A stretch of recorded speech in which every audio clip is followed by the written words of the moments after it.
training. I'm a scientist, work on modified DNA RNAs. So the core of the chemical biology that I do in my lab. But what I love nowadays is researching a little more about the Bhartiya thought, the Bhartiya philosophy. I'm thankful to Professor Pandey for meeting in Gyan and then proposing that if I can come and speak at this IISF. When it comes to the Gyan Bharti in Haryana, I would like to mention that I am the founding life member of the Gyan Bharti. It was established in the office of the Department of Physics at Kurukshetra, and we 10 people were there, including Professor Jaiswal. So I have a strong association with the Gyan Bharti. So you see, over the next hour, I'll simply be exploring, talking a little bit about our journey into this concept, what we call as the Bharti Gyan Parmpara. Because my worry starts from the fact that we are living in an age of AI, where whatever you feed it, that will be thrown back at you. And the models of AI, they have to be refined a lot from the level where they are. Right now, if you look macroscopically, the AI models, they try to agree more with you rather than disagree. So that means whatever we are feeding in the name of Bharti Gyan Parampara or in the name of Indian knowledge system, that is going into the repositories of the artificial intelligence to ChatGPT, Gemini and all that. So if we feed it with a low quality content, then the next generation, when they will be looking for, they will be searching for anything, any information on it, will be getting back the low quality content. So as teachers, I think it should be our responsibility to feed it with some good quality content. So that is what that is why I thought that as a member of the Gyan Bharti as well as Vidya Bharti, that I should take this responsibility on myself and try to bring some facts into it. So when we talk about the Bharti Gyan Parampara, so this will be the structure of my journey. That means before we talk about what is Bharti Gyan Parampara, we'll begin by discussing what is the need to talk about Bharti Gyan Parampara. Why suddenly we have started to talk about Bharti Gyan Parampara? Many of us would say that we had a wonderful education system that brought us up to here. What is wrong with it? There's nothing wrong about it. But I'll try to bring in my perspective that why there is a need to talk, revisit, try to understand what is Bharti Gyan Parampara and why to talk it right now. To understand this, maybe that we need to look at the Bharat. उस भारत का स्वरूप क्या था when we were trying to follow those paramparas. कि हम भारतीय ज्ञान परंपरा की जब हम बात करते हैं, हम कहते हैं गुरु शिष्य परंपरा. तो जब हम गुरु शिष्य परंपरा को हम फॉलो करते थे, what was Bharat? How was Bharat at that time? If we understand that, maybe we'll be in a better position to understand that why there is a need to talk about Bharti Gyan Parampara. And then what led to this disruption of that parampara? Because parampara apne aap mein कहते हैं continuity. So if it was a parampara, then what led to this disruption in this Bharti Gyan Parampara? And जब हम भारतीय ज्ञान परंपरा की बात करते हैं, तो आप AI को एक मॉडल दीजिए कि give me a picture of students following भारतीय ज्ञान परंपरा. वो आपको एक पिक्चर 99.99% वो आपको एक पिक्चर देगा.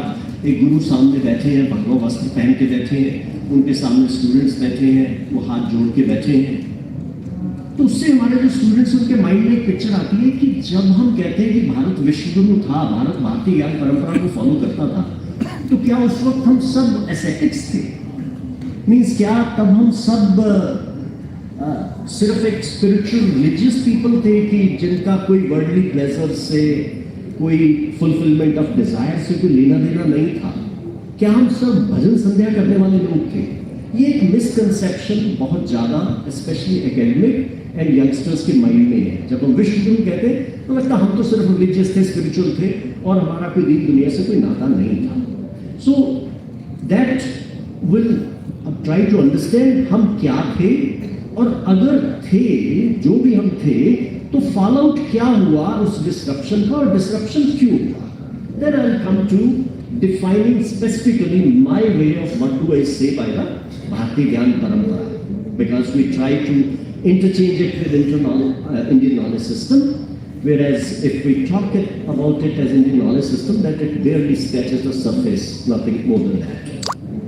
And after that I'll try to give a comparative view of the Bhartiya Gyan Parampara versus the modern education system, not with an intention to talk about the superiority of one over the other, but with the intention that we should understand that both have different philosophies, orientations and pedagogies.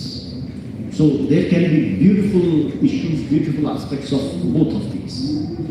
And followed by that, I will try to bust that myth when we think that no, there is no science in those traditions. जब मैं ये बात करता हूँ, I'll pick up a few examples, common examples. मैं मेरे जो colleagues, जो teachers हैं, उनसे मैं बिल्कुल एक करबद्ध प्रार्थना करना चाहूँगा कि हमें इस रेस में नहीं पढ़ना है कि हमने भारतीय ज्ञान परंपरा मुझे पसंद है तो मुझे आज ही इसको एस्टैब्लिश करना है, मुझे आज ही अपने सारे स्टूडेंट्स को घोट के इसको पिलाना है। Especially in the higher education system, please do not take anything to your class. Any tradition to your class, doesn't matter आप उसको कितना पसंद करते हैं, जिसका आपके पास scientific validation नहीं है. So we should start slowly. We should build modules. We should take those examples of the traditions, the parampara, which are scientifically validated by the modern science. मैं ये कहते हुए ये बिल्कुल नहीं कहना चाह रहा हूँ कि जो बाकी जिनमें आज हम साइंस नहीं ढूंढ पाए उनमें कोई साइंस नहीं है। बिल्कुल साइंस उसमें हो सकती है और है, लेकिन जो यूथ है, जो उसका जो डिस्कनेक्ट है, जो मैकाले एजुकेशन में जो डिस्कनेक्ट है, वो इतना स्ट्रॉन्ग है कि अगर आप उसको एक सूडो साइंटिफिक या प्रोटो साइंटिफिक बात कह देंगे तो वो अटैच होने की बजाय वो खुद भी डिटैच होगा इस सिस्टम से और आगे अपने सारे फ्रेंड्स को भी डिटैच करेगा।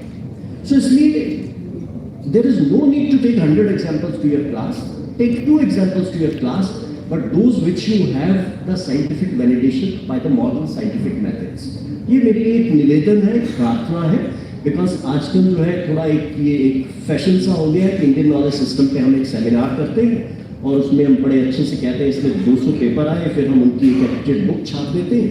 वो एक जो लो क्वालिटी कंटेंट है वो हमारे स्टूडेंट्स को जोड़ता नहीं, उनको तोड़ता है। So I'll take a few examples to talk about that. Is there a science in the Sanatani traditions, followed by a few typical examples from metallurgy and chemistry which are validated by the modern scientific methods. And then if the time permits, I'll talk a little bit about the modern science in the ancient texts. That is it only philosophy or this philosophy is backed by science? And finally, I'll try to find out actionable ways that how we can integrate it into our curricula through what we call as the national education policy. And please note down, please have as many questions as you wish to, because I would like to answer all of those. So now, when I talk about why there is what's the need to talk about Bhartiya Gyan Parampara in the modern setting, in the modern context. So to answer this question, let's travel back to the time. We all know there was an era, what we call as a golden era. जब हम कहते हैं भारत सोने की चिड़िया था, that doesn't mean that we were a bird of gold who were flying, but definitely that was a golden era. Now, what was in that golden era? And this golden era, it is not documented by us. It was not documented by the native Indians. अगर उन्होंने document किया भी होगा तो that was systematically destroyed. But we do not have evidence that we documented it. But it was documented by the global economic historians. Like Angus Madison is one name which everybody knows. So according to the global economic historians, in that era, India the Bharat used to contribute more than 30% of the world GDP. 30% world GDP से ज्यादा 30% से ज्यादा world GDP में contribution Bharat की थी. So what kind of Gyan Parampara Bharat was following at that time?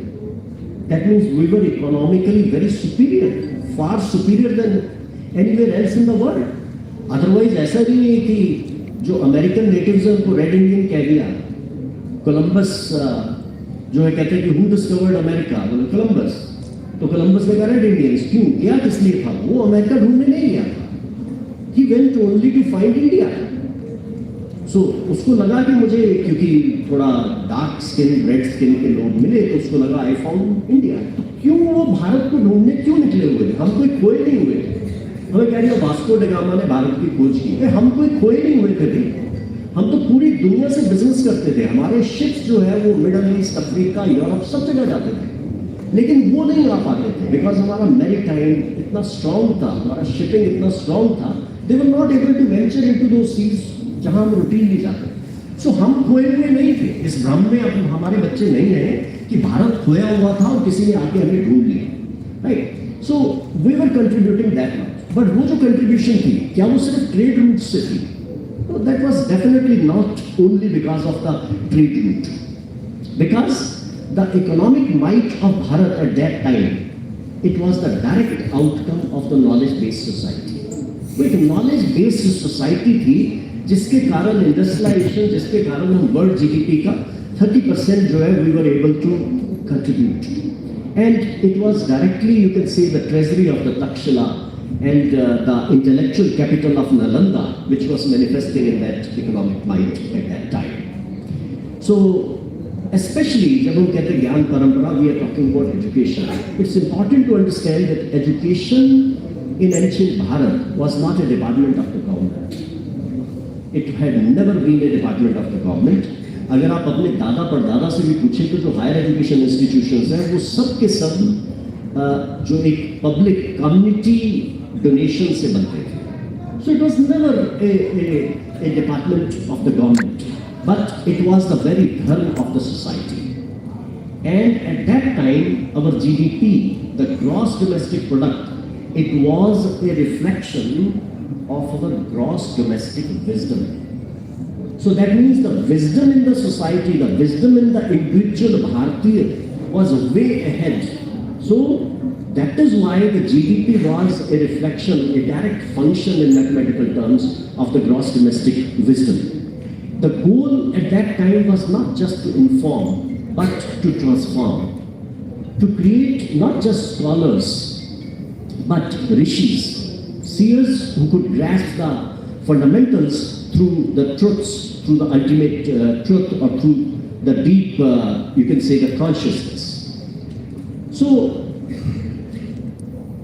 now, so that means that there was that golden era where we were definitely, we can say, economically we were very superior and economically very prosperous, and you can say that in the modern terms we can say India was super rich. That is why we are labeled as the Sone ki Chidiya. But now, if we were that strong, if our education system was that strong, then what happened? Why you know that the civilization that gave word the concept of shunya, the concept of decimal, how come such a civilization suddenly landed with an intellectual deficit? So we all know that we were invaded, we were colonized. But if we think that these invasions and colonizations, they were just political subjugation, these were not. That was a systematic onslaught on the Bhartiya way of thinking. Because the invaders and colonizers, they understood very well that if we have to rule over such a country where the average gross domestic wisdom is so high, we have to decimate their education system, their Bhartiya way of living, Bhartiya way of thinking. And the infamous, this Macaulay's minute on education of 1835, that was not a proposal for education.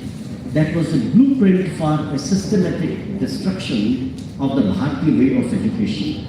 The ultimate goal was that we should produce Indians who are Indians in blood, Indians in color, but in taste, in orientation, in moral compass, they should be English. So that was the Macaulay's blueprint. But at the same time, I would like to say, even after so many years of independence, I think it is not fair for us just to blame Macaulay, because we got enough time to course correct. Did we correct? That's a question for all of us to contemplate. But we cannot just keep on blaming whole our life that Macaulay did this and Britishers did this. Now we are our own. We are the same Bharti, we have the same lineage, we have the same genetic makeup. So now we should do what we wanted to do.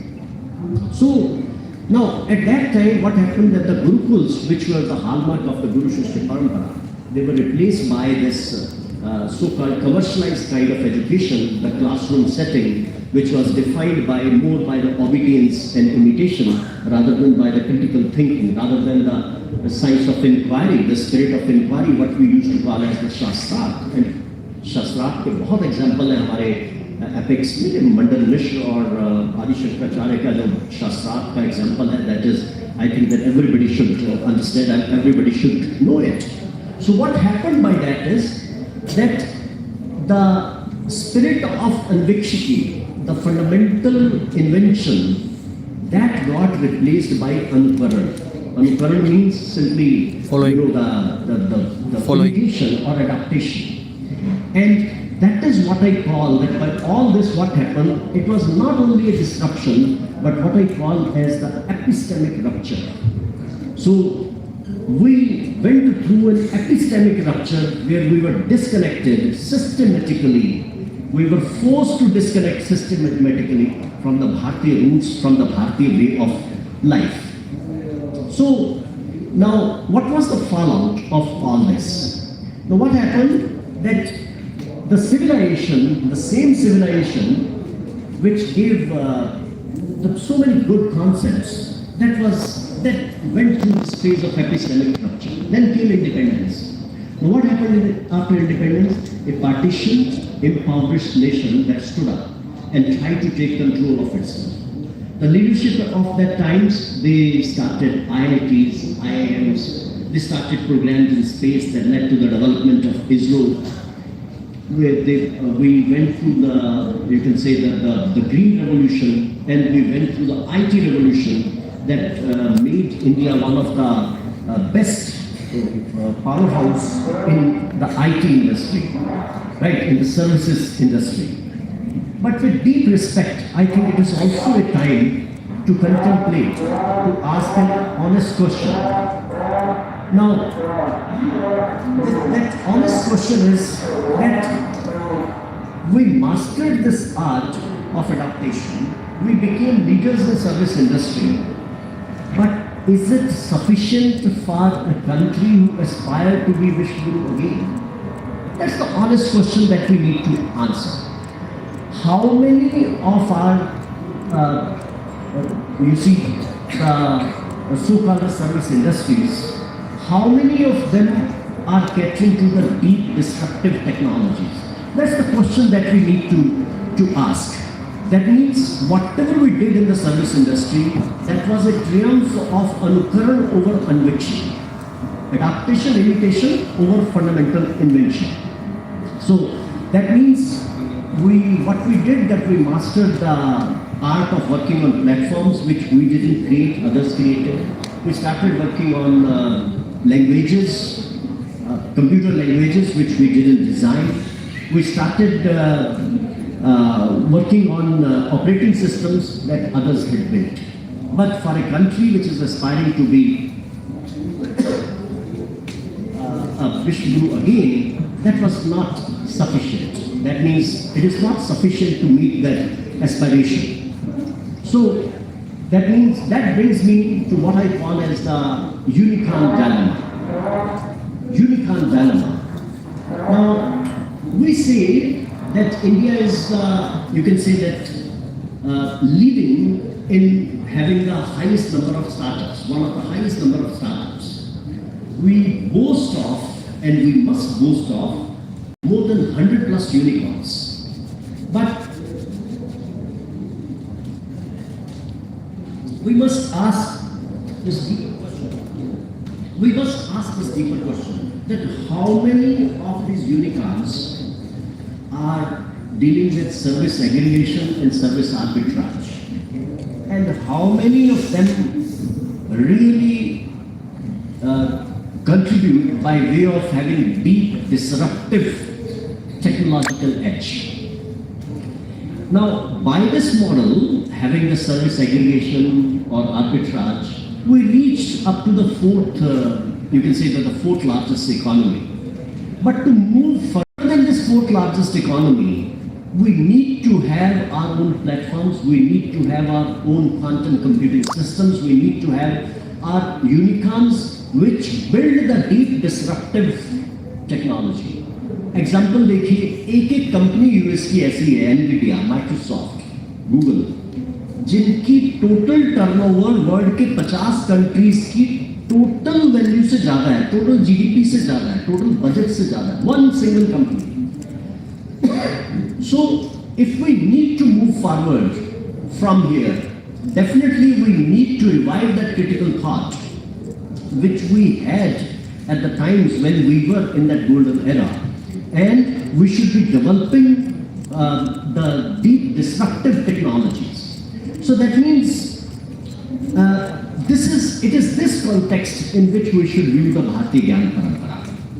So this is the grand context in which we must revisit the Bhartiya Gyan Parampara for our journey towards Vishwaguru 2. As I say that we are in a journey from Vishwaguru 1 to Vishwaguru 2. Now, at the same time, Bhartiya Gyan Parampara is the context to view the National Education Policy 2020. Because if you go through those 62 pages, then Bhartiya Gyan Parampara is one of the main tenets of the National Education Policy. It gives us flexibility, and it's in simple terms, I say, it's a document of the Punarutthan. It's a document of the civilizational resurgence. That is the grand context, the macro view of national education policy. So that means with this, I just try to describe that why there is a need to talk about the Bhartiya Gyan Parampara today. So that means now we understand that there were inherent strengths in the Bhartiya Gyan Parampara, and that the time was a golden era when we followed that. So let me first try to deconstruct this term, Bhartiya Gyan Parampara. Bhartiya from Bharat, of course, are native, we all are native Bhartiya. So now, as I earlier said, that we should not try to think of Bhartiya Gyan Parampara only in terms of Indian knowledge system. No, I'm not trying to say that we should not use the word Indian knowledge system.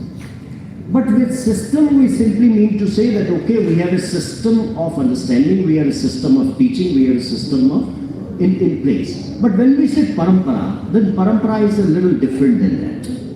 So Bhartiya Gyan, what is Gyan? In simple terms, we say that Gyan is knowledge. But this Gyan in Bhartiya Gyan Parampara, it implies a whole spectrum. Now on one end of the spectrum is the Aparavidya in the Bhartiya system. We say Aparavidya. Now Aparavidya means the empirical material knowledge of the world. That means the science, mathematics, economics, life sciences, whatever you study, that is according to the Bhartiya Gyan Parampara is the Aparavidya. Then the second one is the Paravidya. Now the Paravidya is the higher spiritual knowledge of the ultimate reality. Ultimate reality means the ultimate self, the higher spiritual knowledge of myself, or you can say the ultimate truth, what we call as. Now, Bhartiya Gyan Parampara insists that a complete education must include both the Paravidya as well as the Aparavidya. And the modern education system, incidentally, is more aligned towards Aparavidya. So when we say holistic, So holistic in the modern way is only that when you include sports and co-curricular and everything. But holistic from the Bhartiya Gyan Parampara means that you simply, you see, having the knowledge of the material world as well as of the spiritual world. यहाँ मैं एक चीज और कहना चाहूँगा, जब हम ये बात करते हैं तो स्टूडेंट, कई बार स्टूडेंट्स के माइंड में, इवन एस्टेब्लिश्ड रिसर्चर्स, बड़े बड़े टीचर्स के माइंड में भी ये सवाल आता है कि either you can be a scientist और यू कैन बी अ, जो सेंस में वो कहते हैं बिलीवर, कि means you can be either spiritual और you can be a scientist. तो मैं इसमें 2 मिनट बात करना चाहूंगा कि देखिए, एक समय था जब हम कहते थे science versus spirituality, and I claim I am trained as a scientist, I am means a proud scientist. So we used to talk about science versus spirituality. Then came a time we started to talk about science and spirituality. And now is the time when we talk about science for spirituality. That is Bhartiya Gyan Parampara in the true sense. अब मैं ये कहता हूँ कि ये question आया कहाँ से, science versus spirituality? Because if you go to the temples, the Indian temples, all the beautiful big temples which survived are in the south. So I would definitely, I'll request each one of you कि 5-7 अच्छे बड़े temples आप south के देखते हैं, तो आप देखेंगे उनकी जो दीवारें हैं उन पे इतनी साइंस उकेरी हुई है, कहीं फीटस की डेवलपमेंट डिस्क्राइब की हुई है, कहीं पर जो है एस्ट्रोनॉमी डिस्क्राइब की गई है, ऐसे स्टोन्स पे भी जिनको चाहकर भी तोड़ नहीं पाए, राइट? सो दैट मीन्स हमारे यहाँ तो कभी स्पिरिचुअलिटी और साइंस अलग अलग थे ही नहीं। तो ये सवाल कहाँ से आया? आज आप बहुत से, मैं अपने पीयर्स को भी जानता हूँ, अपने कलीग्स को जानता हूँ, जिनके मन में अभी भी ये द्वंद्व है कि science, either I can be scientist और I can be a spiritual person. ये द्वंद्व आया मॉडर्न वेस्टर्न एजुकेशन से।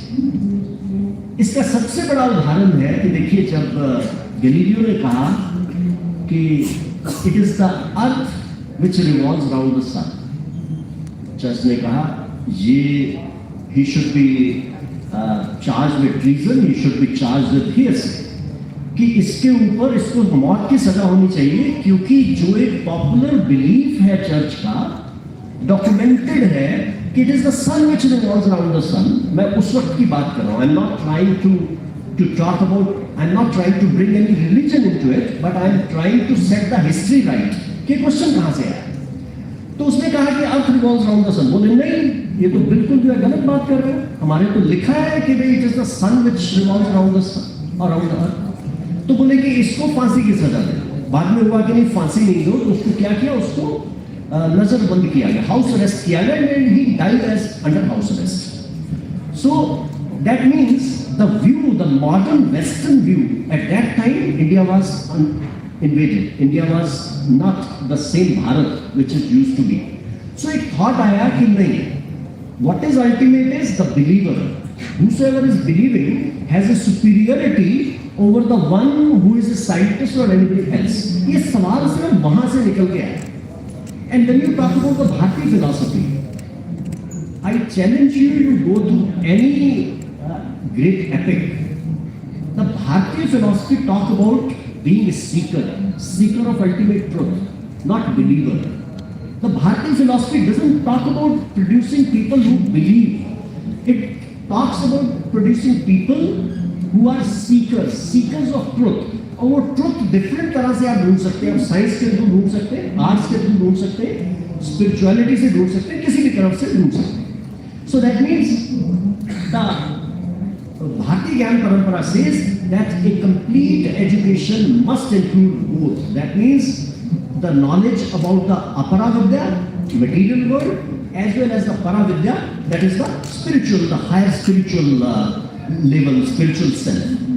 Next comes the term Parmpara. Now, this is very crucial because Parmpara, it means uninterrupted lineage. Now, what this word Parmpara means is, now, this signifies that the knowledge is not static, found only in books. It is a living, breathing tradition passed down from a guru to shishya. where the knowledge is meant to be lived and realized and not just memorized. So when we put it all together, so Bhartiya Gyan Parampara is not just a subject, it's a holistic framework for life itself. So that is in simple terms is Bhartiya Gyan Parampara. Holistic approach, not only to life, not only to education, but to life. जिसको हम simple terms में कहते हैं स्थूल से सूक्ष्म की यात्रा. Now, the roots of this Bhartiya Gyan Parampara, they run pretty deep. They run incredibly deep, derived primarily from two types of sources. Now, first we have Shruti. Shruti simply means what is heard. आपने क्या सुना? Now, these are the revealed texts. Considered to be of divine origin and eternal truth, realized by the rishis in deep states of consciousness. Right. Now, at their core are the four Veds, like Rig Ved, Yajur Ved, Sam Ved, Athar Ved, and you see the Sahitas, Brahmans, Aranyaks, and Upanishads. So that is one stream. The second one is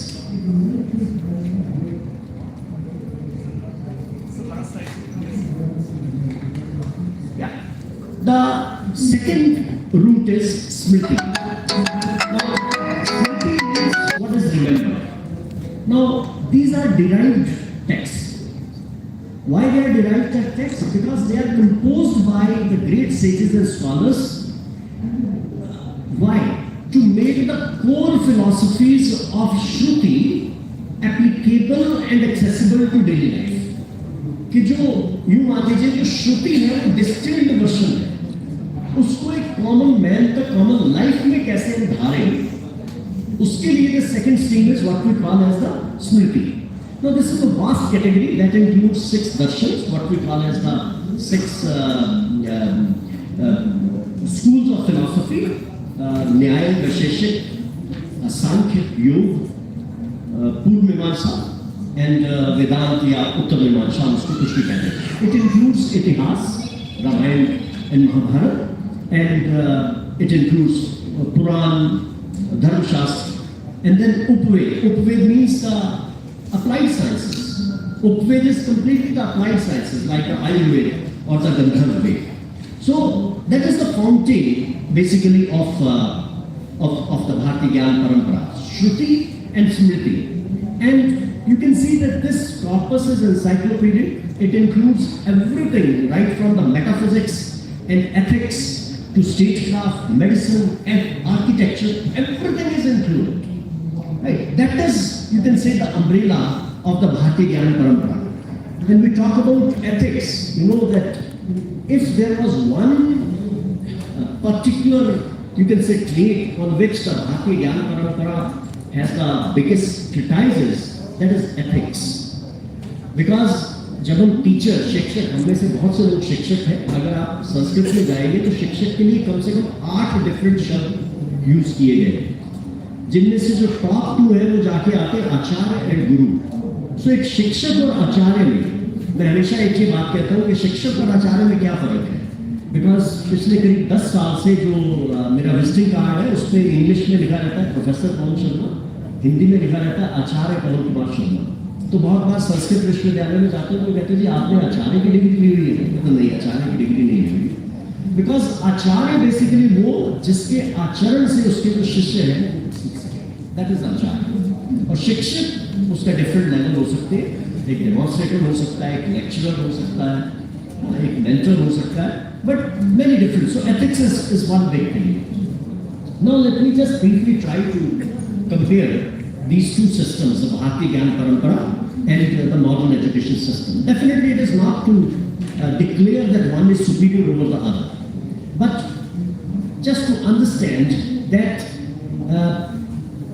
that they have fundamentally different orientations and strengths. When it comes to Bhartiya Gyan Parampara, its approach is holistic and integrative. So it seeks to synthesize our understanding of the outer world with the inner world of consciousness, ethics, and spirit. So synthesis of the outer world and the inner world together जिसको एक sentence में कह दिया, स्थूल से सूक्ष्म की यात्रा, स्थूल से सूक्ष्म अपने अंदर तक. That is the भारतीय ज्ञान परंपरा. And in भारतीय ज्ञान परंपरा, knowledge is not just as a carrier. Its ultimate aim is self-realization and liberation. जिसको हम कहते हैं मोक्ष. मोक्ष की भी जब हम बात करते हैं तो ऐसा लगता है कि मोक्ष हम एक 80 years अपनी जो दादी परदादी से हमने कभी सुना. So moksha doesn't have that simple one meaning for everyone. Moksha means liberation, liberation from your ignorance, liberation from your fear. So if you are a student, your moksha is liberation from that anxiety of your curriculum, liberation from the ignorance that you have in the absence of the knowledge. So that is moksha. So that is Bhartiya Gyan Parampara, the ultimate goal. Whereas or otherwise भी मैं ये कहूँ कि भारतीय system में education had never been a journey. And it has never been a destination. It had always been a journey. Continuous journey. That is why अब हमें जो concept लाने पड़ रहे हैं lifelong learning. It was inbuilt in the Bhartiya Gyan Parampara. That it is continuous. So never a destination. Now in the modern Western system, it's a destination. Everything is linked to the package. I don't deny that Earth is a very important Purusharth. We need economics, we need economy, we need to be having money, we need to be rich. And the Bhartiya Gyan Parampara doesn't disown it. वो बोलते हैं काम अगर आपने धर्म का काम करना है तो आपका अर्थ बहुत स्ट्रॉन्ग होना चाहिए. So कोई confusion नहीं है इसमें. But it is only the orientation. Earth with dharma. That is what they say. Kam with dharma. Dharma means ethical way of life. So ethics is in everything. So this is Bhartiya Gyan Parampara. And then the modern system. Now, in the modern system, the approach is mainly reductionist and materialistic.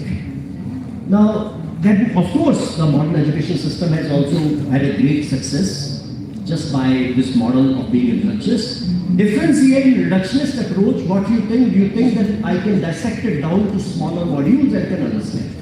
So if you just go by, study a little deeper, the difference between the holistic and the reductionist approach. Reductionist में ये माना जाता है कि आप छोटे-छोटे basics को समझ के बड़े सिस्टम को समझ सकते हैं. लेकिन बहुत बार ये जरूरी नहीं है. जब हेनरी फोर्ड ने अपना कन्वेयर सिस्टम कार्स का बनाया, एक पर्सन का काम सिर्फ नट लगाना है, दूसरे का सिर्फ उसमें एक इंजन रखना है. किसी भी पर्सन को वहां पर कार की कंप्लीट फंक्शनिंग नहीं पता. That is the reductionist approach, right? So that is reductionist and it's goal basically is the objective empirical analysis of the external world. Most of the times it is limited only to the external world. And in modern education system, the knowledge is viewed as a tool for economic productivity and technological control over our environment. Now that created most of the problems. Once again I say that modern education system views education or knowledge as a tool for economic productivity and technological control over environment. Because the modern education system says that now we understand the winds, now we understand the hills, so let us try to have control over it. Means the modern education system prepares us to be the masters of the environment, masters of the universe. But the Bhartiya system, it says we are part of this prakriti, we are part of this nature, we are part of the system. इसलिए जब हम पेड़ की पूजा, पक्षियों की पूजा, जानवरों की पूजा करते थे तो लोगों में कहते थे ये कहाँ ये बड़े जो है ऑर्थोडॉक्स लोग हैं. But it is not just that we fear everything. It is that we understood that even the rats have an ecosystem. Rats have importance in our life.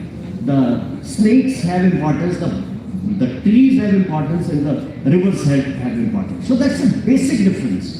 One considers that you are the master of the universe, master of the nature, master of environment. The other says, no, I am one minuscule part of that environment. That's a basic difference. So you can see that the differences in the core philosophies.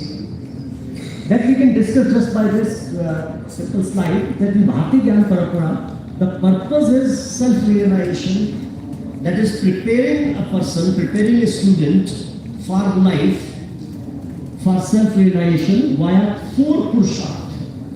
Dharma, Arth, Kam, Moksha. Dharma, ethical living. Arth, you see the economic prosperity. Kam, fulfillment of desire. And Moksha, that is spiritual liberation, liberation from ignorance. So it's a balanced approach.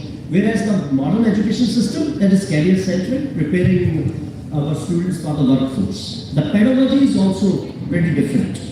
You know, in the Guru Shishya Parmpara and the Bhartiya Gyan Parmpara, the pedagogy is a personalized mentorship of the Guru with each and every discipline. Right? So it was not a standardized curriculum. Guru सुबह उठ के एक को कहेगा जाओ तुम जंगल से लकड़ी काट के लाओ, दूसरे को बोलेगा कि ओके तुम जो है ग्रंथों का. So that was personalized mentorship.